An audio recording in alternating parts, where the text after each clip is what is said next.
सर्वांना साधू तर होत नाही आणि माळेत रूपांतर झालं की ज्या व्यक्तीच्या अंगावर ती माळ चढते ती माळ शोभून दिसतो.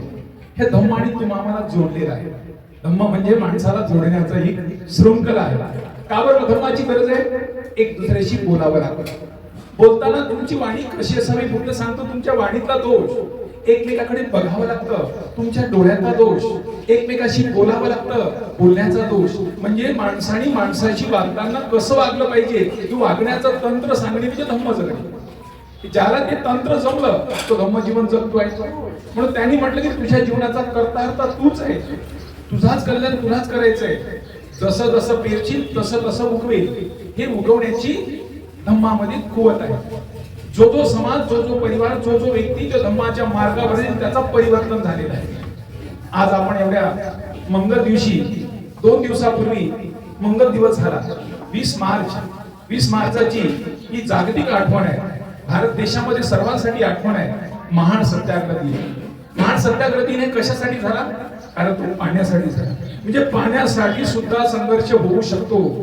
पाण्यासाठी सुद्धा मोठा एक व्यक्ती घरातून बाहेर पडू शकतो. आणि हा जो समाजामध्ये कुटुंबामध्ये देशांमध्ये जे काही चाललेलं युद्ध आहे त्याला तो थांबवण्याचं कारण पण सांगतो आहे. हे असं का घडतं? म्हणजे तथागत बुद्ध घरातून बाहेर पडण्यामागचं कारण काय? रोहिणी नदीचं पाणी. म्हणजे पाण्याने संघर्ष निर्माण होतं. म्हणजे पाणी हा झगडा लावू शकतो. पाणी हा आग विझवू शकतो. परंतु दुसरा महामानव पाण्यामध्ये सुद्धा आग पेटवू शकतो आणि आग पेटवून सर्वांपर्यंत ती ज्योत नेऊ शकतो. असा महामानव आपल्या सोबतीला आहे. म्हणजे ही पाणी किती महत्वाचं आहे हे बाबासाहेबांनी या महानच्या 14 कळ्यांमध्ये सांगितलं. का बरं अशी घटना का घडल्या गेली? कारण महाराष्ट्र सरकारचे जो सरकार होता त्या सरकारने 1923 मध्ये एक कायदा तयार केला. तो कायदा असा होता की जी सार्वजनिक संपत्ती आहे जी सार्वजनिक गोष्टी ती सार्वजनिक सर्व लोकांनी वापरायची. कुणावर कोणाची बंदी नाही. परंतु ते महानगरपालिकेने काय केलं? तिच्या सनातनी लोकांनी इथचं पाणी घ्यायचं आणि पाणी घेतलं तर त्या पाण्याला 20 रुपये 40 रुपये लिटर प्रमाणे पाणी केल्या जाईल. त्यामुळे त्या समाजवादी सनातन्यांनी जे काही त्यामध्ये ब्राह्मणीवादाचे जे लोक होते ते पाणी विकल्या जात होतं. ही गोष्ट म्हणजे 1923 ला केल्यानंतर 1924 मध्ये त्यांनी अशा प्रकारचा ठराव पास केला आणि त्यावर बाबासाहेबांनी म्हणाले की कुत्र्या मांजराला पिण्यासाठी पाणी मोकळं आहे आणि ते पाणी माणसासाठी विकलं जाते. आमच्या प्रतिष्ठेचा प्रश्न आहे. आम्ही सुद्धा माणसं आहोत. कारण बाबासाहेबांच्या जीवनामध्ये तुम्हाला प्रसंग माहित असेल. वर्गात शिकत असताना सुद्धा पाण्यासाठी ताटकळत बसावं लागलं. जोपर्यंत चपराशी येत नव्हता तोपर्यंत पाणी पिता येत नव्हतं. म्हणजे पाणी किती महत्वाचं. बाबासाहेब एकदा एक प्रवास करत होते. प्रवासातला मोठा प्रसंग आपल्या सर्वांना माहित आहे. बाबासाहेब पुण्याहून जात असताना एका ठिकाणी बाबासाहेबांना प्रसंग त्यांच्या जीवनात घडला. बाबासाहेबांना पाण्याची ताण लागली. ड्रायव्हर तो हॉटेलमध्ये गेला. हॉटेलमध्ये गेल्यानंतर हॉटेलवाल्याकडून तो पाणी घेत असताना त्याला पाणी कोण घेणारा दिसला आणि त्याने वाटलं की पाणी कोणासाठी नेता? तर तो म्हणते मी बाबासाहेबांसाठी नेतो, आंबेडकरांसाठी नेतो. त्यावर त्याने पाणी परत टाकायला लावलं आणि तो पाणी नसताना बाबासाहेब तसेच बाहेर गेल्यामुळे तिथे सोनमा येवले नावाचा व्यक्ती बसून पाण्याचा मडका ठेवून बसला की माझा बाबा इथून गेला, माझा बाबा तहानलेला गेला, माझा बाबा कधी आणि तांदेला जाऊ नये. बघा तो प्रसंग. एका अज्ञानी अनाडी माणसाला त्या बाबासाहेबांच्या विषयी किती मोठी आतुरता, किती मोठी कुतुलता, किती मोठी आत्मीयता की माझा बाबा इथून गेला. ज्या बाबाने आम्हाला जगण्याचं दार दिलं, ज्या बाबाने माणसासारखं माणूस होण्याचा आम्हाला मार्ग दिला, तो बाबा इथून आणलेला गेला. त्या बाबाला पाणी नाही दिलं गेलं. त्यामुळे तो सोनमा ते माठ घेऊन तिथे तसाच बसला. जेव्हा सोनमा मेल्यानंतर बाबासाहेबांपर्यंत ती गोष्ट गेली की बाबा एक व्यक्ती तुमच्या नावाचं पाणी घेऊन तिथे बसत होता. बाबासाहेब प्रत्येक विषयाची आणि त्यांची ज्या ठिकाणी त्यांची बाबासाहेबांनी तिची समाधी होती ती घेऊन पुष्पार्पण करायची. अरे माझ्यासाठी माझ्या समाजातला माणूस किती तडपडतोय. हा पाणी किती महत्वाचं आहे. या पाण्यासाठी म्हणून बाबासाहेबांनी हा संग्राम सुरू केला. याला धम्म संग्राम म्हणून धर्म संग्राम म्हणून नाव दिलं. आणि पाण्याची केस तुम्हाला माहिती सहज झाली का? या ठिकाणी 7 कोटांमध्ये केस दाखल केल्या गेल्या. हे ज्यावेळेस बाबासाहेबांनी हा जो संग्राम सुरू केला पाणी पिण्यासाठी बाबासाहेब गेले त्या सोबतीला 5000 लोक होती. आणि 5,000 लोकांनी जेव्हा हा पाणी पिल्यानंतर तिथे बसले कार्यक्रम केल्यानंतर सनातनी लोकांनी त्यांच्या जीवनामध्ये सर्व अन्नांमध्ये सर्व माती कुठे टाकल्या गेल्या. म्हणजे किती संघर्षानंतर हा गोष्टी घडण्यात आली. म्हणजे या समाजांमध्ये या धर्म व्यवस्थेमध्ये या जात व्यवस्थेमध्ये एवढी धर्म व्यवस्था आणि एवढी शृंखला केल्या गेली की या प्रत्येक गोष्टीवर आमचा अधिकार हक्क आहे. आणि अधिकार हक्क आम्हाला कधीच कोणत्याही माणसाने देण्यासाठी प्रयत्न केला नाही. या देशामध्ये कितीतरी मोठमोठी नेते होऊन गेली, कितीतरी संत होऊन गेली, कितीतरी देवदेवता होऊन गेली, किती पूजा पाठ करत गेलो, पण कोणी आमची समस्या मिटवली नाही. पुढे कवी का म्हणतो, किती संत यायले किती संत जायले, कोणी आमच्या नवसाला नाही पावला. किती देवी आली किती देवता आला, कोणी आमच्या नवसाला नाही पावला, उपासाला नाही पावलं, पूजा पाठाला नाही पावलं. एक भीम जन्माला माती गोट्याला पेन दावला, कोटी कोटी कर्माची पडी उचलली भीमा तुझ्या जन्मामुळे. एक पुत्र जन्माला येतो आणि 1000 वर्षाची गुलामी आमची नष्ट करतो, म्हणून तो आमच्यासाठी धन्य आहे. म्हणून पदोपदी पाऊल पाऊल आमच्यासाठी धन्य आहे. कारण जी पाऊल जी मार्ग त्यांनी दाखवली, आज आम्हाला एवढं बंदिस्त करून टाकलं. त्या बंदिस्तेने मुक्त करण्याचं काम आम्हाला राजा बनवलं. कारण राजा होण्याची कुवत त्यांच्यात होती. सम्राट अशोक हे राजे होते, ते प्रजेसाठी झगडत होते, पण बाबासाहेबांनी प्रजेला राजा बनवलं. आज तुम्ही आम्ही सर्व राजे आहोत. कोणामुळे? फक्त आणि फक्त एका बाबासाहेबांमुळे. कितीतरी लोक आले असते, टाळाने मृदंग ठोकत गेले असते, परंतु राजा बनवण्याची कुवत आम्हाला दिली नसती. आज त्यांनी कायदेशीर कायद्याच्या तरतुदी बांधून आम्हाला या देशाचं काय बनवलं? राजा बनवला. माहित असेल, देशाचा प्रधानमंत्री हा चहा विकणारा आहे. चहा विकणारा सुद्धा देशाचा प्रधानमंत्री होऊ शकतो. जंगलामध्ये राहणारी बाई सुद्धा देशाची राष्ट्रपती बनू शकते. हे कशामुळे? कोणामुळे? हे एका महामानवामुळे. म्हणजे ज्या या महामानवाने ज्यांना ज्यांना मार्ग दाखवले त्यांच्या जीवनामध्ये परिवर्तन झाला. या महामानवाने या देशाला जी दिशा दिली त्या दिशामुळे या देशाचं परिवर्तन झालं. आणि या महामानवाच्या वाटेवर जो जो समाज, जी जी जातीची माणसं, जी जी माणसं गेली त्याच्या जीवनात परिवर्तन झालं. कारण देशाला सर्वात मोठा रोग लागलेला आहे. त्या रोगाचं निदान आजपर्यंत कोणी केलं नाही. कोणता रोग आहे देशाला? या रोगाला देशाला रोग आहे तो म्हणजे जातीचा रोग आहे. जात या देशाला लागलेली सर्वात मोठा रोग आहे. या रोगावर निदान आजपर्यंत कोणीच केलं नाही. चापड चुपड केलं, फाटल्या कपड्याला शिवत केली, परंतु यांनी त्याला पूर्ण फेकून दिलं. समाजसेवा, समाज सुधारणा, समाज परिवर्तन. समाजसेवाची व्याख्या तुम्हाला सांगितली. एखादा घर जर चिरा पडला असेल त्याला डागडुजी करणे म्हणजे समाजसेवा करणे. समाज सुधारणा म्हणजे त्या घरावर एखादा मजला चढवणे म्हणजे समाज सुधारणा करणे. समाज परिवर्तन करणे म्हणजे त्या घराला पाडून टाकणे, नवीन घर बांधणे. तुम्हाला जसं घर बांधायचं, जसे तुम्हाला मजले चढवायचे तुम्ही चढवा. बाबासाहेबांनी आम्हाला काय केलं? समाजाचं परिवर्तन करून टाकलं. आता त्या धर्मात, त्या गोती, त्या नात्यात, त्या पात्यात पडू नका. हे सर्व फेकून द्या आणि तुम्हाला पाहिजे तसं. कसं पाहिजे? असं पाहिजे मी दिलेला मार्ग आणि तुम्ही चला, तुमचा कल्याण होईल. तो मार्ग आम्हाला दिला, समाज परिवर्तनाचा मार्ग दिला. म्हणून समाज परिवर्तनाचे दोघं कोण आपण या ठिकाणी बसलो आहोत. आम्हाला काय माहित बुद्ध कोण आहे? बुद्धाला मी ओळखत नाही, कबीराला ओळखत नाही, ज्योतिबाला ओळखत नाही. त्यांनी आम्हाला ओळख करून दिली की हे या देशांमध्ये एक बुद्ध नावाचा व्यक्ती होऊन गेला, या देशांमध्ये कबीर नावाचा व्यक्ती होऊन गेला, या देशांमध्ये महात्मा ज्योतिबा फुले नावाचा व्यक्ती होऊन गेला. या व्यक्तीने तुमच्यासाठी हे केलं म्हणून आपण त्यांना मानतोय. बुद्धाला आमच्यापर्यंत बुद्ध माहित नव्हता, पण बुद्धाचा मार्ग त्यांनी स्वतः स्वीकारला आणि आचरणात सांगितलं की तुम्हाला तुमच्या जीवनात परिवर्तन करायचं असेल तर ही दिशेने जा. बाबासाहेबांनी 14 ऑक्टोबर 1956 आपल्याला काय दिली? दीक्षा दिली, म्हणजे दिशा दिली. काय दिशा दिली? की बाबा रे ह्या मार्गाने जा, तुमचा कल्याण होईल. जायचं कुणाला? तुम्हाला. मी मार्ग दिला, जो मार्गाने जो माणूस जाईल त्याच्या जीवनामध्ये परिवर्तन होईल हे मला खात्री आहे. म्हणून बाबासाहेबांच्या मार्गावर जो जो व्यक्ती गेली त्यांच्या जीवनामध्ये परिवर्तन झालेलं आहे. आज आम्ही बघतो आहोत 14 ऑक्टोबर 1956 पूर्वी आम्ही काय होतो आणि 14 ऑक्टोबर 1956 नंतर काय झालं. कारण 14 ऑक्टोबर 1956 पूर्वी आमची सर्व आशा होती की तो कोणतरी शक्ती आहे. ती शक्ती कोणत्या तरी देवळात आहे, कोणत्या तरी मंदिरात आहे, कुठेतरी गुपित बसलेली आहे. तीच मदत करते. तिच्यावर विश्वास ठेवा, त्याचा उपास करा, तपास करा, कर्म करा, कांड करा, ही पूजा करा, ती पूजा करा, हे बकर कापा, ते बकर कापा. ती आज नाही तर उद्या तुम्हाला पावेल. पण बाबासाहेबांनी सांगितलं की अशी कोणतीही शक्ती नाहीये. तुमचा कल्याण तुम्हालाच करायचंय. म्हणून आपण आल्या इथे काय म्हणालो, बुद्धम शरणम गच्छामी, धम्मम शरणम गच्छामी, संघम शरणम गच्छामी. बुद्धम शरणम गच्छामी म्हणजे काय?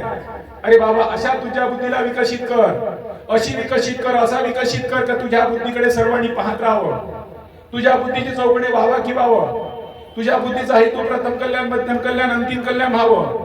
तुझी बुद्धी कशी असली पाहिजे? कल्याणी असली पाहिजे. त्या बुद्धीचा हेतू प्रथमी कल्याण, मध्यमी कल्याण, अंतिम कल्याण. तू झोपेत सुद्धा कल्याणीच विचार केला पाहिजे, जागताना सुद्धा कल्याणीच असला पाहिजे. तू सर्वांचा कसा असला पाहिजे? कल्याणी मित्र असला पाहिजे. तुला कल्याणी मित्र होण्याचा मार्ग कोणी दिला? बाबासाहेबांनी सांगितला, बुद्धाचा मार्ग.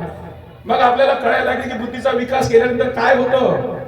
बुद्धीचा विकास केल्यानंतर जीवन जगण्याचा मार्ग कळतो. बुद्धीचा विकास झाल्या स्वतःचे कर्तव्य आणि जबाबदारी कळतं. बुद्धीचा विकास झाल्या स्वतःला कळतं, मी माणूस आहे, माझी ही जबाबदारी आहे, मी हे केलं पाहिजे. कारण आपल्याला आत्मभान नव्हतं, आत्मसन्मान नव्हतं, सामाजिक प्रतिष्ठा नव्हती. जे भेटलं ते खा, जसं राहील तसं राहा. कारण देवाची करणी नादात पाणी, हे सर्व देवाने दिलं. पण या महामानवाने सांगितलं, देववाद नाही, कोणतेही देव तुमचा कल्याण करणार नाही. तुमचं कल्याण कोण करेल? तुमचा कल्याण तुम्हीच करणार आहात. त्यासाठी तुम्हाला तुमची बुद्धी विकसित झाली पाहिजे. म्हणून ज्योतिबाकडे त्यांनी सांगितलं, ज्योतिबाकडे पहा, का म्हणाला, नित्य विना मती गेली, मती विना नीती गेली, नीती विना गती गेली, गती विना वित्त गेलं.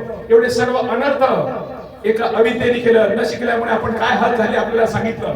शिक्षण सुद्धा हा दुधारी शस्त्र आहे, शिक्षण हा सुद्धा विषारी आहे. त्यामधलं कोणतं शिक्षण घ्यायचं त्यांनी सांगितलं. साहित्य कोणतं वाचावं, ज्या साहित्याने तुमचं कल्याण, तुमच्या समाजाचं कल्याण, येणाऱ्या पिढीचं कल्याण होईल. ब्राह्मणी साहित्य माणसाची गुलामी टाकतं, माणसाचा व्यक्तिगत नाश करतो, कुटुंबाचा नाश करतो, समाजाचा नाश करतो, देशाचा नाश करतो. ते साहित्यापासून अलिप्त राहून तुम्हाला आपलं जीवन जगण्याचा मार्ग देणारा तो साहित्य वाचा.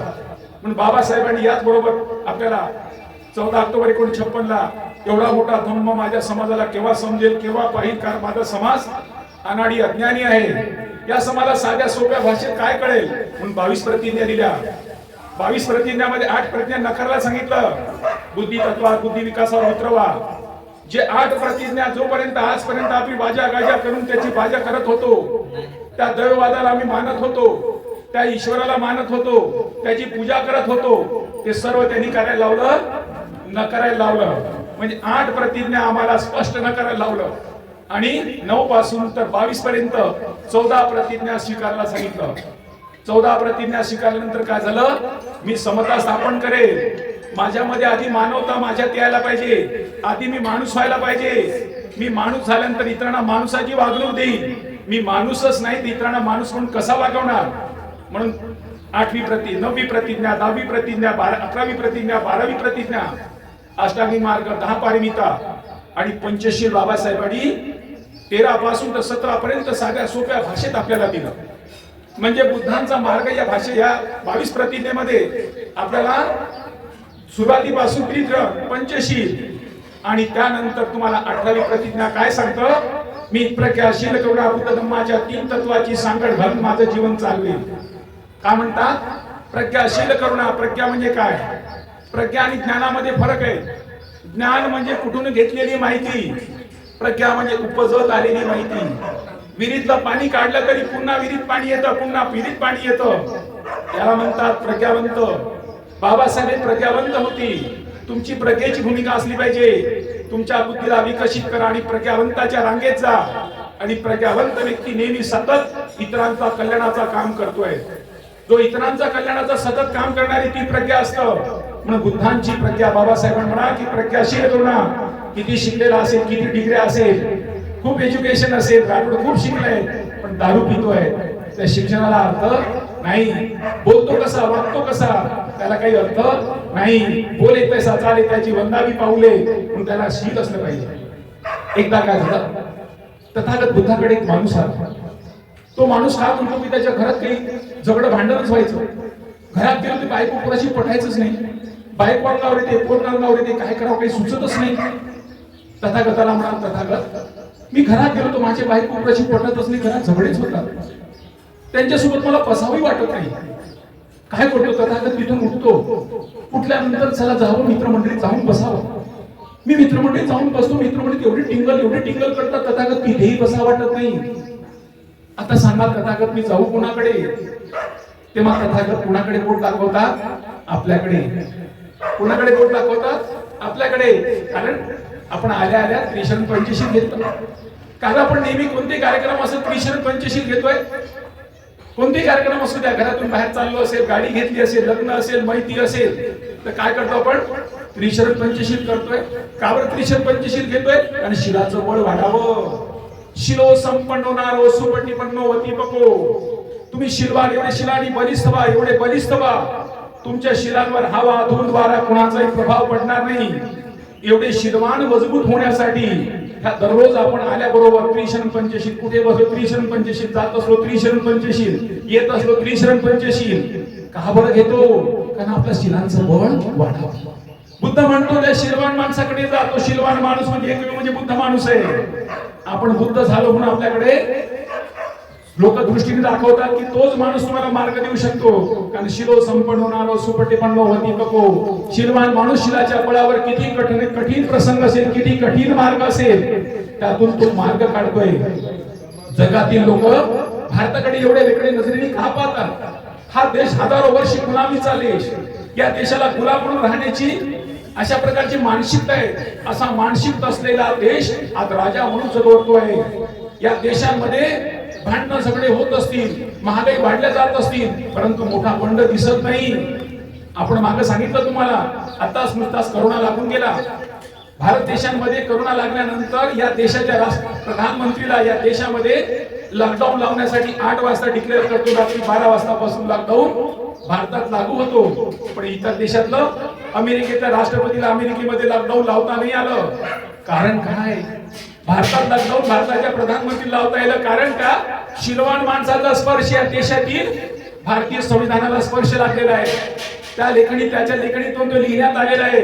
जेव्हा शिलवान माणसाचा स्पर्श एखाद्या ठिकाणाला लागतोय, एखाद्यावर त्याची सावली पडते, सावली पडली असेल, त्याची लिखाण असेल, पेन लागली असेल, त्या शिलवान माणसाची लेखणी लागल्यामुळे त्या भारतीय संविधानामुळे भारताचा प्रधानमंत्री लॉकडाऊन लावू शकतो.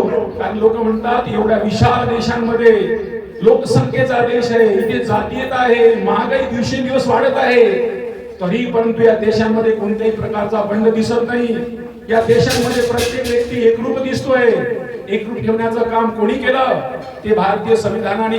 भारतीय संविधान निर्माण कोणी केलं? त्या महामानवाने. पुत्र द्यावा गुंडा त्याचा त्रिलोकी लागेल झेंडा.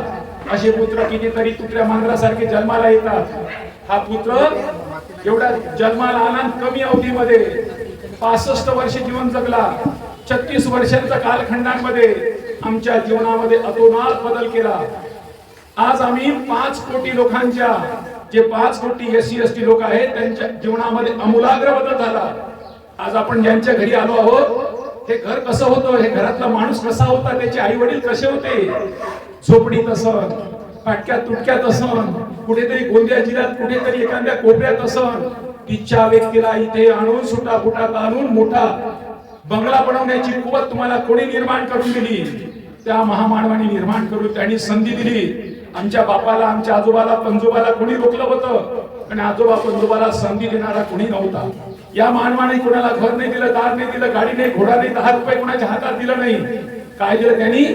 विचार दिला. विचारासोबत संधी दिली. म्हणून विचाराची क्रांती होणं गरजेचं आहे. म्हणून यांचे पुतळे फोटो आपण आपल्या घरात का लावले? आपण आलेल्यांना पुसतो काय? यांनी जगापेक्षा, समाजापेक्षा, इतरांपेक्षा जो दिला तो विचार दिला. म्हणून नेहमी म्हणतात की ज्या विचारावर तुम्ही लक्ष केंद्रित केलं त्या विचाराचे शब्द बनतात. शब्दावर लक्ष केंद्रित केलं ते शब्द तुमच्या कृतीत उतरतात. आणि कृतीवर लक्ष ठेवलं तुम्हाला सवयी लागतात. आणि सवयीवर तुम्ही लक्ष ठेवलं तुमचं भविष्य घडतं. म्हणून बोले तैसा चाले त्याची बंदावी पाहुले. म्हणून या विचारांची क्रांती झाली. म्हणून आज आपण विचाराले दोलक आहोत. हे सर्व विचारांचे प्रतीक आहोत. या विचारांचे पाईक आहोत. विचार दाखवण्याचे आपण सर्व त्यांचे दाखवणारे हे विचारांचे परिवर्तित झालेली व्यक्ती आहे. म्हणून ज्या ज्या व्यक्तीने या विचाराला स्वीकारलं त्यांच्या जीवनामध्ये परिवर्तन झालं. म्हणून आपल्याला आमच्या जीवन जगण्यासाठी बुद्धाला नेहमी स्वीकारणे गरजेचं आहे. बुद्धांनी म्हटलं नाही की माझ्या नावाचा वावाकी करा. मला कधी सिद्धार्थ शुद्धोधन गौतम स्वतः बोललाच नाही. बुद्ध ही पदवी कोणालाही घेता येते. जो जो आपल्या बुद्धीचा विकास करेल, जी जी बुद्धी मानवाच्या कल्याण हितासाठी कामासाठी वापरेल, तो बुद्धिमान होईल. जो बुद्धीचा वापर करणार नाही, म्हणून बुद्धांनी वारंवार बाबासाहेबांचा केलं त्याला विचार करा. बुद्धीचा विकास करून चालत नाही, त्या बुद्धीला चांगल्या विचारांची जोड आहे आणि शिलांची जोड आहे, म्हणून धम्म आहे. धम्म म्हणजे काय? चांगले शीलवान होणे, नीतिमान होणे, कर्तृत्वशील होणे आणि स्वतःचा ऑडिट स्वतः करणे. मी काय केलं, दिवसभर मी कसा वागलो, मी कसा करतोय, म्हणून मला माझं स्वतःचं ऑडिट करायचंय. ऑडिट करण्यासाठी कोणाला पुरावा ठेवण्याची गरज नाही ठेवली. बुद्धांनी कोणासाठी कोणती जागा नाही ठेवली. बुद्धांनी जागा तुम्हाला तुमच्यासाठी ठेवली. ऑडिट तुम्हाला करायचंय. अतदीप भव, स्वतःचा दिवा स्वतः हो. स्वतः काय केलं तू चेक कर. कोणत्या गोष्टी तुझ्या जीवनामध्ये कमी आणि जास्त झाल्या याची भरती तू करून पहा. कुणालाही तुझे ऑडिट करायची गरज नाही. म्हणून धम्मजीवन जगत असताना त्यांनी 5 शिलाचं नेहमी वारंवार सांगितलं. 5 शिलापैकी 6व्या शिलाबद्दल कोणी बोलला नाही, म्हणून बुद्धांनी आपल्याला 5 शील सांगितलं. पानातिपाता वेरमणी शिखापदम समाधियानी, अतिनदाना वेरमणी शिखापदम समाधियानी, कामेसुमिच्चाचारा वेरमणी शिखापदम समाधियानी, मुसावादा वेरमणी शिखापदम समाधियानी, सुरामेर मज्जे प्रमादघाना वेरमणी शिखापदम समाधियानी. हे तुम्हाला शील जपण्यासाठी दिलेले आहे. मला आदर्श माणूस होण्यासाठी घरातून निर्मिती केली पाहिजे. म्हणून घरामध्ये दररोज इथे असलेल्या सर्व महिलांना विनंती की आज आपण धम्म जीवन जगणारी माणसं झालो. धम्म कसा आहे? एक प्रेमाची ज्योत आहे. ज्योत से ज्योत लगाते चलो, प्रेम की गंगा बहाते चलो. कारण धम्म अचानक येणारी गोष्ट नाहीये. झाडाला दररोज पाणी द्यावं लागतं, झाड हिरवं राहतं, तसं मनाला सुद्धा प्रशिक्षित करत राहावं लागतं. या मनाला वारंवार सांगत राहावं लागतं. म्हणून घरामध्ये दररोज वंदना झाली पाहिजे.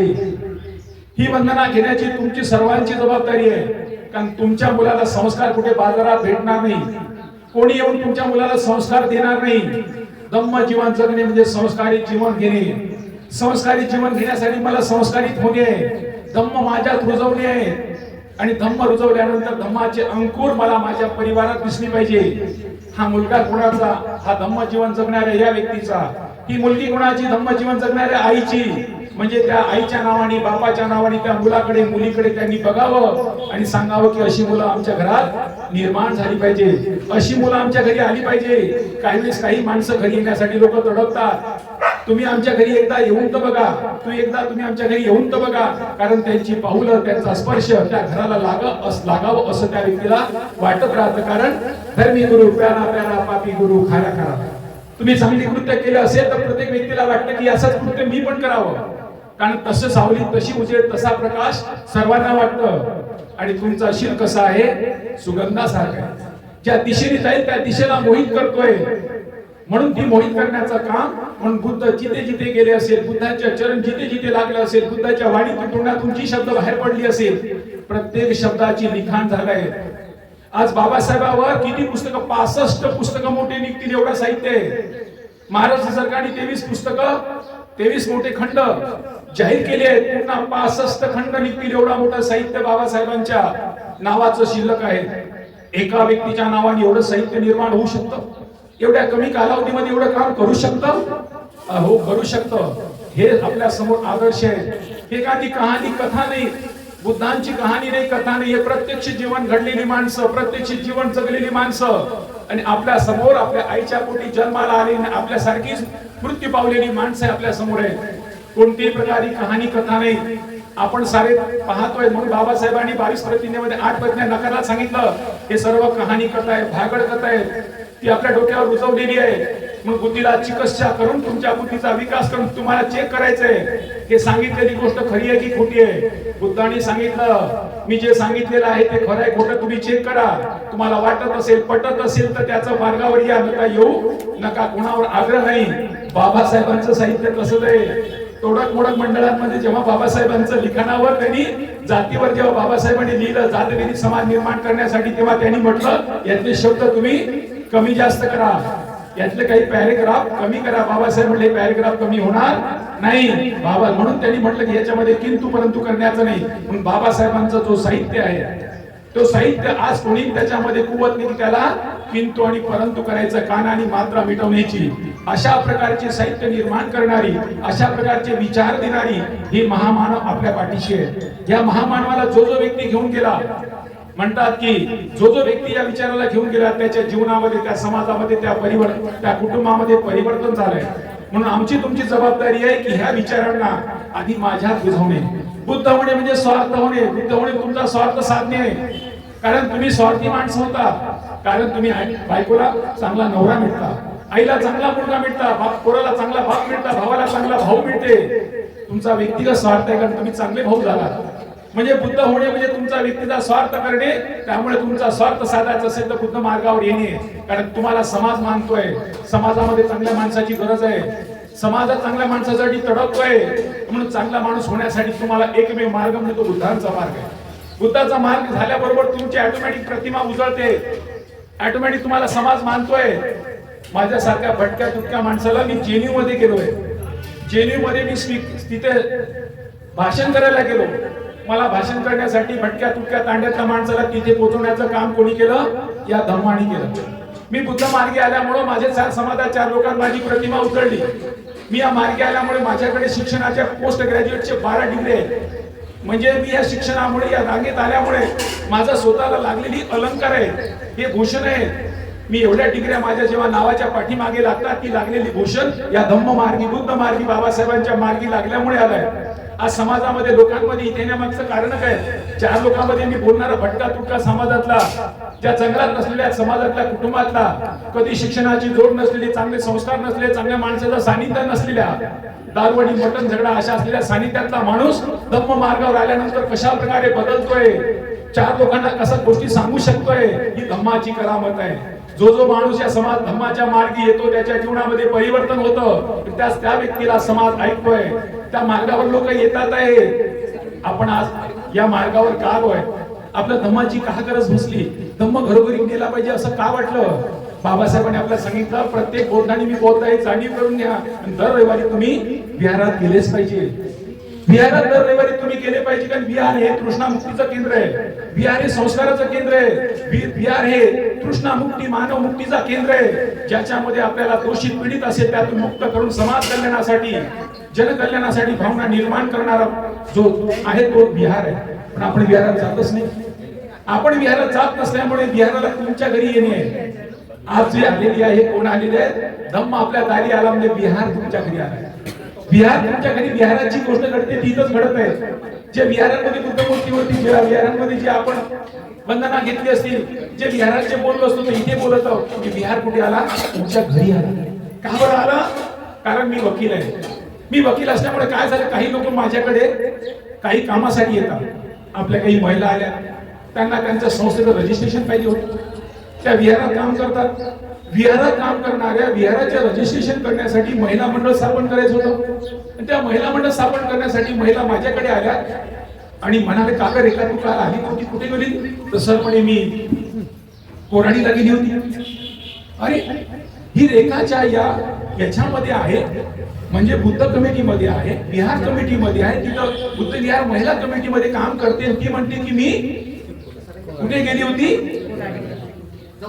केवढा मोठा प्रश्न आहे. कथनी आणि करणीत फरक करायचा आपल्याला असं नाही करायचं. कारण तुमची करणी कथनी असेल, बाबाला प्रबुद्ध भारत बनवायचं आहे. आपण प्रबुद्ध भारताची अशा अपेक्षा करतो आहे. डायरी माहित नाही कोणाला? बोला तर तशा प्रकारची जी म्हणजे करणी आणि कथनी मध्ये फरक आहे ना. जर अशा आपण डुप्लिकेट बुद्ध राहू तर लोक आपल्याकडे येणारच नाही. आपल्याला प्रबुद्ध भारत बनवायचं आहे. आपल्याकडे बघितल्यानंतर पाहायला पाहिजे, हे घर आहे, घरासारखं नाही तर नुसत्या भिंती आहे, प्रेमजोळा नाही तर नुसती नाती. आता आमची ताई किती छान बोलल्या, हे तर धम्म वाचवावं लागतं, धम्म संगतीत राहावं लागतं. धम्म काही जाती पिढीने येत नाही. महाराचं पोरग महार होणं सोपं होतं हिंदू धर्मात आहे, पण बुद्धाचं पोरग बुद्ध होत नाही. कारण डॉक्टरचं पोरग डॉक्टरची डिग्री घ्यावं लागतं. बुद्ध ही डिग्री आहे, बुद्ध ही पदवी आहे, सहज कोणाला भेटत नाही. काही काही आपले सांगते आम्ही जन्मापासून जाऊ म्हणते. मग सांगा त्याला बाबासाहेब एखादं पुस्तकाचं नाव सांग, काय सांगायला लागते? बाबासाहेब एक म्हणा भेटला, बाबासाहेब मी पूर्ण जाणतो म्हणे. मग बाबासाहेबांनी 22 प्रतिज्ञा माहिती आहे? हो माहिती आहे म्हणे. सांग बरं पहिली प्रतिज्ञा काय सांगायला लागते म्हणे? आम्हाला सर्वच माहित आहे.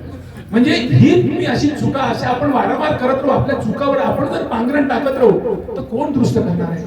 मला आल्या पाहिजे 22 प्रतिज्ञा पूर्ण. 22चा अर्थ मला समजला पाहिजे, कारण तुम्ही बुद्धिमान माणसं आहे. विद्वान आणि बुद्धिमानामध्ये अर्थ सांगितला. बुद्धिमान माणूस बुद्धीचा वापर करतो स्वतःच्या इतरांच्या कल्याणासाठी. गाडीत पेट्रोल असेल तर गाडी चालत, गाडीत पेट्रोल नसेल तर चालेल का? तुमची बुद्धी विकसित करण्याचं काम तुमचं आहे. म्हणून आपल्या लोकांपर्यंत आपण गेलो पाहिजे. आधी आपल्याला सुधरवायचं आहे. बुद्ध होणे म्हणजे स्वतःला आधी सुधारणे. मी खरा खात असेल तर मला लाज वाटली पाहिजे की मी 4 लोकांना 4 गोष्टी सांगतो मी खरा खातो. बुद्ध म्हणते ऑडिट कर स्वतःला. मी जर 4 लोकांना 4 गोष्टी सांगत असेल, मी तिथे जाऊन दारू पित असेल, बुद्ध म्हणते ऑडिट कर स्वतःला. बुद्ध होणे म्हणजे स्वतःला ऑडिट करणे. 4 लोकांची तुम्हाला काही गरज नाही. एखाद्या ताईने सांगावं राठोड सर तुम्ही तर असे करत होते, ही लांछन लागायला नको. कारण स्वतःला इंट्रोस्पेक्शन करायचं आहे, स्वतःला आत्मपरीक्षण करायचं. बुद्ध होणे म्हणजे स्वतःचं आत्मपरीक्षण करणे. झूठा पैसा रूठा भाई समय समय पर काम आहे. आपण एक दुसऱ्याचे भाऊ आहोत. सुखादुःखात आपण गेलो पाहिजे. सुख दुःख कसा कळेल? जोपर्यंत आपण एक दुसऱ्याच्या घरी जाणार नाही. आज आपण यांच्या घरी का आलो? बाबासाहेबांनी सांगितलं त्या घरी जा, त्या घरात बघा, बाहेर बुद्ध आणि आतमध्ये खंडोबा. चालन का? तर हे सर्व चेक करायचं आम्हाला. कारण इथं आपल्याला बनवायचं. ज्योत असे ज्योत लगाते चलो, प्रेम की गंगा बहाते चलो. धम्म ही प्रेमाची ज्योत आहे. वैराणी वैर वाढतं, म्हणून त्यासाठी प्रेमाचा वापर करणं गरजेचं. अवैराणी सर्व दृष्टी होतं, म्हणून आम्हाला ती पोचवायची आहे आमच्या लोकांमध्ये, आमच्या कुटुंबांमध्ये. आता या रॅलीचा काय परिणाम होतो? हा रॅली घेण्यामागचा आपण 4 लोक एकत्र बसलो. आम्ही 4 लोकांना सांगितलं की बाबा रे आपण असं केलं पाहिजे, लोकांच्या घरी आपण गेलो पाहिजे. कारण कोणामध्ये कोणती अडचण असेल कोण सांगेल? कोणाची मुलगी लग्नाची आहे, कोणाचं मुलगा लग्नाचं आहे, कोणाची आर्थिक परिस्थिती ठीक नाही, मुलगा आई वडिलांना त्रास देतोय, सुनबाई सासू सासऱ्याला त्रास देते, सांगावं कोणाकडे, जावं कोणाकडे? अशा समस्या असताना आपल्या बाजूला डॉक्टर आहे, इंजिनियर आहे, वकील आहेत, पोलीसवाले आहे, मोठे साहेब लोक आहेत. मग फायदा का? म्हणून आम्ही एक दुसऱ्यांच्या घरापर्यंत गेलो पाहिजे, एक दुसऱ्या समस्या समजून घेतल्या पाहिजे. आडोशी देतो, पडोशी देतो, त्या व्यक्तीला त्रास देतोय, त्या व्यक्ती जावं कोणाकडे? या व्यक्तीने त्या जिव्हाळ्याने तो केला पाहिजे. तो माझा बंधू आहे, तो माझा भाऊ आहे, मी त्याच्या घरी गेलो पाहिजे. म्हणून तुमची आमची जबाबदारी आहे. धम्म आपल्या दारी येण्याचं काम एकच आहे की आपल्याला भावकी वाढवायची आहे. आपण कोणाच्या नात्यात नाही, गोत्यात नाही. जर सरांनी एखादा परित्राण पाठ घेतला असतं, एखाद्या नात्यातली माणसं आली असती आणि ते नात्यातली गेली असती. आज धम्माने आपल्याला त्यांच्या दारावर आणलं, त्या कुटुंबाशी ओळखी करून घेतली. त्या कुटुंबातली घरात कोण माणसं आपल्याला माहित होईल, आपण कोण आहोत त्यांना माहित होईल. उद्याला कोणताही प्रसंग, कोणती घटना, कोणताही योग काही सांगता येणार नाही. आपल्याला आरोग्य जपायचंय, मानसिकता जपायची आहे, आर्थिकता जपायची आहे. कोणी आर्थिक अडचणीत असेल तर आपण त्यातून मार्ग काढू शकतो. झूठा पैसा रूठा भाई समय समय पर काम आहे. आपण एक दुसऱ्याला कामावर येणारी माणसं म्हणून भावकी जोडणं गरजेचं आहे. भावांच्या दारावर जाणं गरजेचं आहे. भावामध्ये जिव्हाळा निर्माण करणे गरजेचं आहे. म्हणून महिलांची जबाबदारी आहे एकामेकाच्या घरी जाणं, एकामेकाच्या पाहणं. या महिलांना आमच्यासाठी का जोडतो की आमच्या घरी या, आमच्या घरातलं तुम्ही बघा, तुमच्या घरातलं आम्हाला पाहू द्या. काही कमी असेल, दृष्टी असेल आपण करू. कारण आपण बुद्ध मार्गी आहोत, आपण धम्म मार्गी आहोत. आपण त्या महामानवाच्या कल्याणी मार्गावर आहेत. त्यांना आपली गरज नाहीये, बाबासाहेबाला आपली गरज नाहीये, आपल्याला त्यांची गरज आहे. बुद्धाला आपली गरज नाहीये, आपल्याला बुद्धाची गरज आहे. म्हणजे आपल्याला या महामानवाची गरज आहे. म्हणून आपली जबाबदारी वारंवार त्यांना आठवण करणे, वारंवार त्या विचाराला पुढे नेणे. त्या विचारामुळे माझा कल्याण, माझ्या परिवाराचा, माझ्या समाजाचा कल्याण होईल हे मला जाणीव करून घेणे, ही जबाबदारी आपल्याला आहे. म्हणून आपल्याला धम्म प्रत्येकाच्या घरी नेणं गरजेचं आहे, एकमेकाशी जोडणं गरजेचं आहे. आता आपण जेवढे लोक आलो, पुन्हा एक बसून संख्या आपली वाढली पाहिजे. एक एक माणसाला आपण जोडलं पाहिजे. मी नाही गेलो तर काय फरक पडेल? लक्षात ठेवा, 1 गुण से घडा कम नाही होता, 1 गुण से घडा भरता है. एक एक गुणची गरज असते. त्यामुळे सर्वांची जबाबदारी आहे. 2 तास धम्मासाठी तुम्हाला द्यायचं आहे. 8:30ला येणे आणि 10:30ला संपवणे. आपण नेहमी ठरवलेलं आहे की धम्माला 2 तास द्या. धम्म हा निसर्ग आहे. ज्या बाबासाहेब ते निसर्ग आहे. तुम्हाला बिमारीतून मुक्त करतं, आर्थिकतेतून मुक्त करतं, मानसिक रोगातून मुक्त करतं. फक्त त्याला आपण जिव्हाळ्याने घ्या, त्याला आत्मीयतेने घ्या, त्याला आपल्या मनातून स्वीकारा. हे बुद्धाचं काम मी नाही करणार, बाबासाहेबाचं मी नाही करणार, तर कोण करणार? एवढी लक्षात ठेवा. त्या मार्गाने निघा, म्हणजे ऑटोमॅटिक तुम्हाला दिशा देतील, मार्ग देतील. तुमचा कल्याण 100% कल्याण आहे आणि आपल्यामध्ये कल्याण झालेलं आहे. कारण बाबासाहेब पूर्वी आपण टाळ मृदंग ठोकत होतो, देवाला जात होतो. काही काही बाया, काही काही माणसं मानत असेल देवाला, ते लक्षात ठेवा. देव तुमचा कधीच भला करणार नाही. या जन्मातले कोणत्या जन्मात भला करणार नाही. कारण देव नावाची कल्पनाच नाही आहे. देव नावाची चुकीची कल्पना आहे, ती आपल्या डोक्यात रुजवलेली आहे. तुमचा भला तुम्हालाच करायचा आहे. म्हणून कवी काय म्हणत होतो, शेवटी सांगतो, पूर्वीचे महाराजचे बोध ते मानत होती तेव्हा ते मानत होती, तेव्हा ते देव मानत होते ना, तेव्हा ते चारत होती ढोरं. पूर्वीचे महाराजचे बोध ते मानत होती तेव्हा ते चारत होती ढोरं. त्यांनी नाकारला देव. त्यांच्याकडे डॉक्टर, इंजिनियर, मोठे मोठे ऑफिसर, आज एवढा मोठा बदल कशामुळे झाला? हे देव तुम्ही नाकारल्यामुळे. देव नावाची कल्पना कोणाच्या डोक्यात असेल, कोणाच्या घरात असेल, चोरीनं ठेवलेलं असेल, कोणी बाई मानत असेल, कोणी माणूस मानत असेल. महत्वाचा केंद्रबिंदू बाई आहे, घरातली महिला आहे. महिला त्या घरातलं सर्व हटवू शकते आणि महिलाची मानसिक गुलामी होऊ शकते. म्हणून महिलांनी घरी यावं. एक वेळा नाही, दोन वेळा, तीन वेळा नाही. कसं एक वेळ सांगू की एखादा हात जर चिखलानी भरलं तर पटकन धुता येते, पण पेंटनी भरलं तर लवकर धुता येते का? नाही. काही लोकांचं पेंटची भरलेलं मानसिकता असते. काही देव लवकर त्याच्या डोक्यातून निघत नाही. म्हणून त्या डोक्यातला देव काढण्यासाठी आपल्याला त्याला देवाचे महत्व समजून देणे, आपल्या कर्तृत्वाचे महत्व समजून देणे, हळूहळू त्याच्या डोक्यातून देव काढणे. कारण बाई बेकू तर परिवार बेकू. आई जर बेकूफ असेल तर मुलगा बेकूफ, मुलगा बेकूफचा परिवार बेकूफ, परिवार बेकूफ समाज बेकूफ. म्हणजे एका बाईमुळे किती नुकसान होतं. म्हणून घरातल्या कुटुंबातल्या महिलांकडे लक्ष द्यावं, त्या महिलेने स्वतः लक्ष द्यावं आणि प्रश्न करावं. तुमच्या डोक्यात काही शंका असेल कोणत्या देवाबद्दल, कर्माबद्दल, कशाबद्दल, बाबासाहेब बुद्धाबद्दल, प्रश्न विचारावं. त्या प्रश्नाचं निराकरण करून घ्यावं आणि आपल्या मनाला सांगावं की हे म्हणतात ते बरोबर आहे, हे तर्कसंगत बुद्धिसंगत सांगत आहे ते बरोबर आहे. बुद्धाने तेच म्हटलं, मी म्हणतो म्हणून तुम्ही ऐकू नका, मी सांगतो म्हणून करू नका. तुमच्या तर्कसंगत बुद्धिसंगत तत्वावर उतरत असेल, सर्व पटत असेल तर पुढचे पाऊल टाका, नाही तर पाऊल टाकू नका. असा मार्ग बुद्धाने आम्हाला दिलेला आहे. अशा कल्याणी मार्गावर आपण आलेलो आहोत. आज आपण ज्यांच्या घरी आलो त्या घरी येण्यामागचा हेतू हाच आहे की त्या घराचा आपला परिचय व्हावा, आपला परिचय त्यांच्याशी व्हावा. म्हणून आज आपण ज्यांच्या दारावर आलो त्या दारात ज्यांचं घर आहे, मी रामटेके सरांना त्यांच्या परिवाराला विनंती करतो त्यांनी पुढे यावं आणि आपला परिचय या समूहाला द्यावं. कारण हा समूह तुमच्या कुटुंबात तुमचा परिचय करून घेण्यासाठी आलेला आहे. म्हणून रामटेके सरांना. नमस्कार दोस्तों, हमारे न्यूज़ चैनल न्यूज़ इंडिया को लाइक कीजिए, शेयर कीजिए, अनसब्सक्राइब कीजिए. हम मिलेंगे फिर. धन्यवाद.